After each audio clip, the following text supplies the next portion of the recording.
Hey guys কি খবৰ যদিহে পোনপ্ৰথমবাৰৰ বাবে আমাৰ চেনেলটো চাই আছে প্লিজ চেনেলটো ছাবস্ক্ৰাইব কৰি কাষতে থকা বেল আইকনটো প্ৰেছ কৰি অল কৰি দিবলৈ নাপাহৰিব।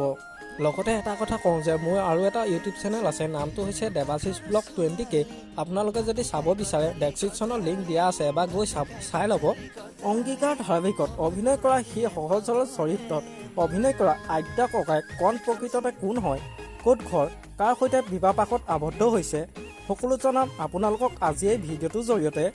গতিকে ভিডিঅ'টো অকণো স্কিপ নকৰাকৈ শেষলৈকে চাই থাকিব বুলি আশা কৰিলোঁ। অংগীকাৰ ধাৰাবাহিকত সহজ সৰল ল'ৰা কণৰ চৰিত্ৰত অভিনয় কৰা অভিনেতাজনৰ ৰিয়েল নাম হৈছে নীলোৎপল বৰুৱা। নীলোৎপল বৰুৱা ঘৰ হৈছে গুৱাহাটীত। নীলোৎপল বৰুৱা জন্ম হৈছিল মাৰ্চ মাহৰ ২৬ তাৰিখে। জনপ্ৰিয় অভিনেতা নীলোৎপল বৰুৱাই বহুতো অসমীয়া ধাৰাবাহিকত অভিনয় কৰিছে। নীলোৎপল বৰুৱা পৰিয়ালৰ বিষয়ে ক'বলৈ গ'লে তেওঁৰ পৰিয়ালত আছে বৰ্তমান মাক দেউতাক, এজন ককায়েক আৰু এগৰাকী ভনীয়েক। নীলোৎপল বৰুৱা শিক্ষা জীৱন আৰম্ভ হৈছিল ডিব্ৰুগড়ৰ পৰা আৰু তাৰ পাছতে তেওঁ BA কমপ্লিট কৰে গুৱাহাটী ইউনিভাৰ্চিটিৰ পৰা। নীলোৎপল বৰুৱা বৰ্তমান বিবাহিত।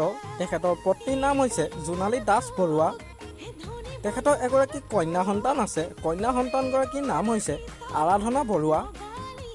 তেখেতে অভিনয় কৰা কেইখনমান চিৰিয়েলৰ নাম হৈছে চানমাৰি চান্দিনী, ৰজাৰাণী, দুবৰী, কৃষ্ণসাখী আৰু বৰ্তমান তেওঁ অংগীকাৰ ধাৰাবাহিকত অভিনয় কৰি আছে। আপোনালোকে নীলোৎপল বৰুৱা অভিনয় চাই কেনেকুৱা পাইছে তলত কমেণ্ট কৰি জনাবচোন। আমাৰ আজি ভিডিঅ'টো ইমানেই আছিল। যদি ভিডিঅ'টো চাই ভাল লাগিলে যিমান পাৰে শ্বেয়াৰ কৰি দিব। নতুনকৈ চেনেলটো কোনোবা আহিছে যদি ছাবস্ক্ৰাইব কৰি ল'ব। আজিলৈ বাই বাই।